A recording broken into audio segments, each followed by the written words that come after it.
चलाकर हम सशक्त युवा शक्ति का निर्माण कर रहे हैं।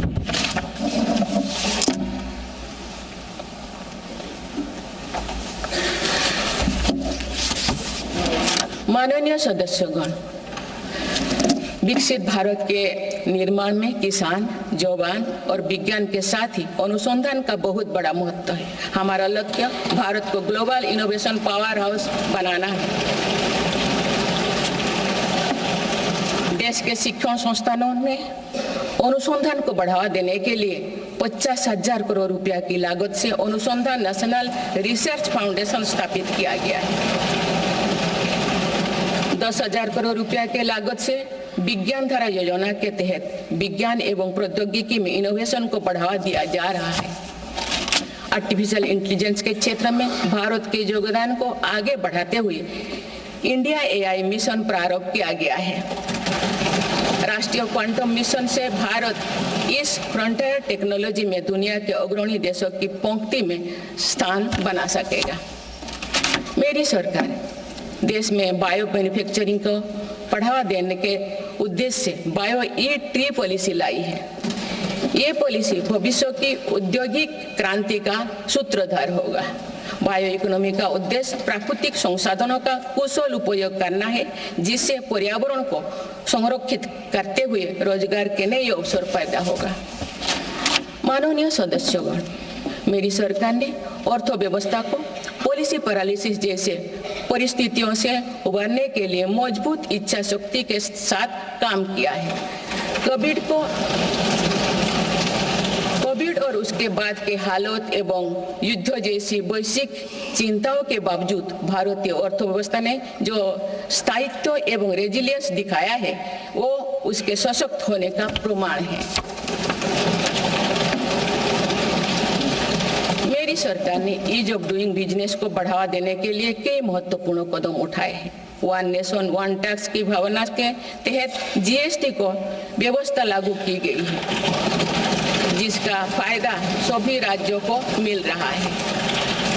मेक इन इंडिया जैसी नीतियों के कारण आप बड़े ग्लोबल ब्रांड को प्रोडक्ट पर भी मेड इन इंडिया के लेवल्स देखने लगे हैं। माननीय सदस्यगण, भारत के छोटे व्यापारी गांव से लेकर शहरों तक हर जगह आर्थिक प्रगति को गति देते हैं। मेरी सरकार छोटे उद्यमियों को अर्थव्यवस्था की रीढ़ मानते हुए उन्हें स्वरोजगार के नए अवसर दे रही है। MSME के लिए क्रेडिट गारंटी स्कीम और ई-कॉमर्स एक्सपोर्ट हब्स सभी प्रकार के उद्योगों को बढ़ावा दे रही है। तीसरी कार्यकाल में मेरी सरकार द्वारा मुद्रा ऋण की सीमा को 10 लाख रुपया से बढ़ाकर 20 लाख रुपया करने का लाभ करोड़ों छोटे उद्यमियों को हुआ। मेरी सरकार ने क्रेडिट एक्सेस को आसान बनाया है। इससे वित्तीय सेवाओं की लोकतांत्रिक बनाया जा सका है। आज लोन, क्रेडिट कार्ड, बीमा जैसे प्रोडक्ट सबके लिए आसानी से सुलभ हो रही है। दशकों तो हमारे देश के रेहड़ी फैक्ट्री पर दुकान लगाकर आजीविका चलाने वाले भाई बहन बैंकिंग व्यवस्था से बाहर रहे। आज उन्हें PM स्वनिधि योजना का लाभ मिल रहा है। डिजिटल ट्रांजैक्शन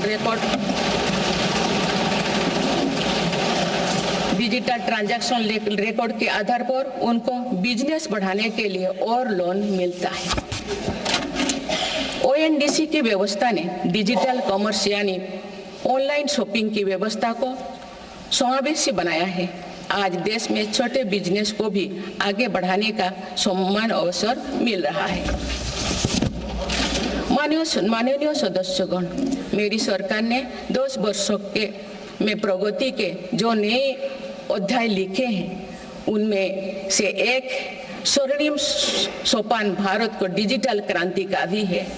आज भारत टेक्नोलॉजी की फील्ड में एक प्रमुख ग्लोबल प्लेयर के रूप में अपनी उपस्थिति दर्ज करवा रहा है। दुनिया के बड़े देशों के साथ ही भारत में 5G सर्विसेज की शुरुआत इसका एक बड़ा उदाहरण है। भारत की UPI टेक्नोलॉजी की सफलता से दुनिया के